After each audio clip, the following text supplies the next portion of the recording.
Bonjour, je m'appelle Marc, du groupe Global Wellness.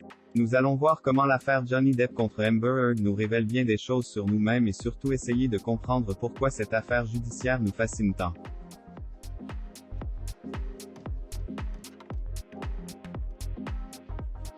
Cette fascination du grand public peut s'expliquer, entre autres, par les rôles inhabituels qu'endossent les différents partis.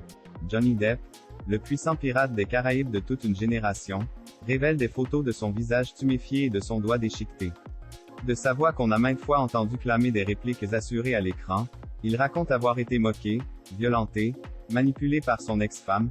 Il n'est pas courant qu'un homme parle de violence conjugale et cela peut déjà créer un effet de surprise, commente le psychologue FSP Julien Barlow.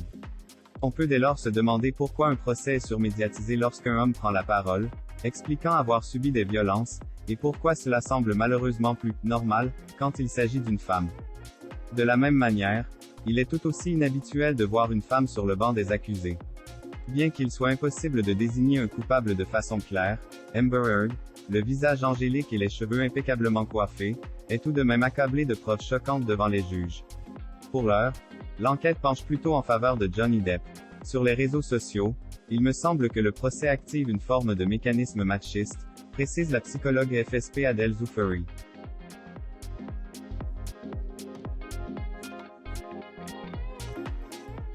Cette affaire est emblématique, dans le sens où l'on découvre qu'Amber Heard n'a pas dit toute la vérité et s'avère être autrice de violence.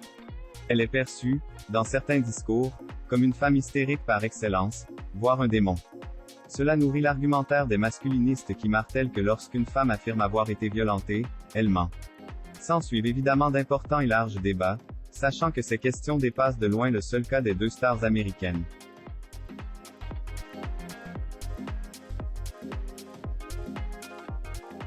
La colère et la fascination sont également amplifiées par la célébrité des opposants, initialement admirée et applaudie de tous. Comment ne pas se sentir un peu touché, lorsqu'on s'est réveillé, pendant des années devant un poster de Johnny Depp, affiché dans notre chambre d'ado?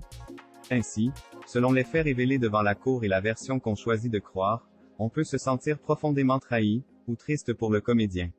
Ce sont deux personnalités célèbres qu'on a l'impression de connaître et dont on a peut-être suivi le parcours depuis des années, souligne Julien Barlow.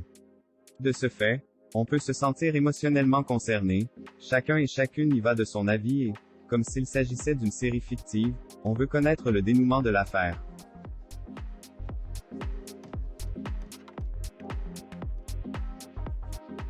En effet, il peut être difficile de totalement percevoir le caractère réel des faits, tant ils sont grandiloquents, dignes d'un scénario hollywoodien et vécus par deux acteurs.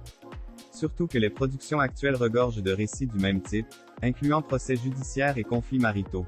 Récemment, les gens ont commencé à s'intéresser de plus en plus aux procès médiatiques, tels que l'affaire Free Britney. Cette dernière a d'ailleurs donné lieu à des documentaires, par la suite.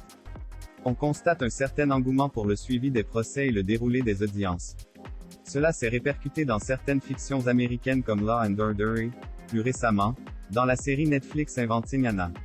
Dans ce sens, on peut suivre ce procès comme on regarderait une télé-réalité.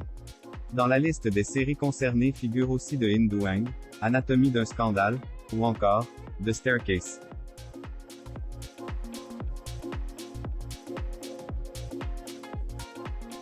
Par ailleurs, il pourrait s'agir d'une autre manière de se changer les idées.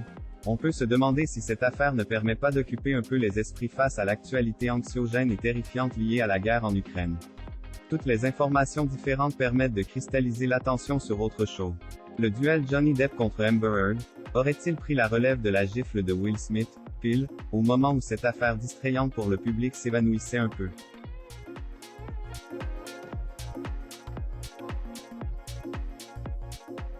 Notons toutefois qu'il est totalement normal et humain de ressentir de la curiosité envers ce type de scandale. Pour Adèle Zouffery, cela se rapporte au réflexe basique du voyeurisme, que nous possédons toutes et tous.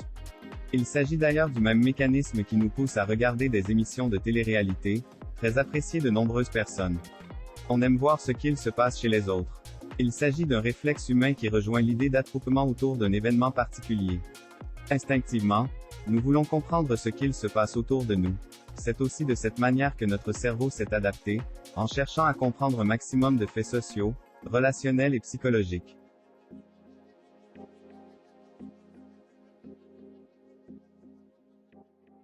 Le psychologue Julien Borloo y perçoit également un côté addictif, lié à l'adrénaline et l'excitation occasionnée. L'humain recherche des émotions fortes, car elles lui permettent de se sentir vivre et exister, note-t-il. Cette quête de sensations peut évidemment prendre des formes plus ou moins saines, mais si l'on prend l'exemple inoffensif des parcs d'attractions ou des films d'horreur, il s'agit de manière plutôt sûre d'expérimenter ce shot d'adrénaline, sans se mettre réellement en danger. Le psychologue ajoute qu'un tel pic d'adrénaline provoque une cascade d'hormones dans notre corps, qui suscite des réactions potentiellement addictives. Voilà pourquoi il est si difficile de se détourner de l'affaire.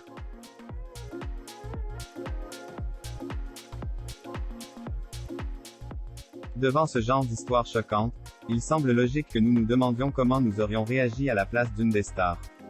Le fait de regarder de tels contenus peuvent permettre à certaines personnes de se sentir rassurées quant à leur propre expérience précise Adele Zouferi. Encore un mécanisme qu'on peut facilement retrouver dans la télé-réalité, les séries ou les documentaires. Notons aussi que le fameux procès peut résonner de manière très douloureuse, selon notre parcours de vie. Malheureusement, beaucoup de personnes, hommes et femmes, sont ou ont été concernés par de la violence, au sein de leur couple ou de leur famille, rappelle Julien Borloo. Selon nos vécus, nos souvenirs ou ceux de nos proches, on tendra à se sentir davantage concerné et à se reconnaître dans les propos énoncés durant le procès.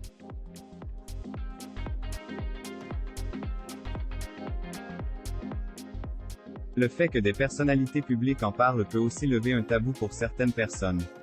Or, cela peut aussi représenter un véritable trigger, susceptible d'infliger de terribles flashbacks ou de ranimer des blessures passées.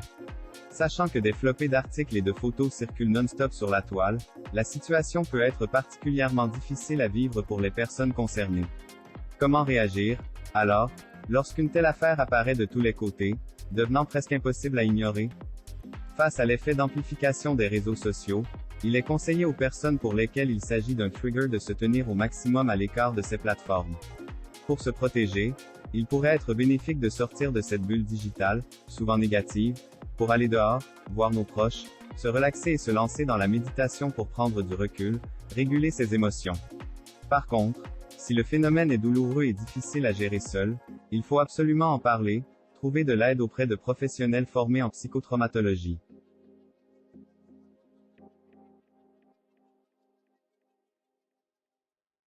Observer le monde permet de mieux se connaître. Namasté.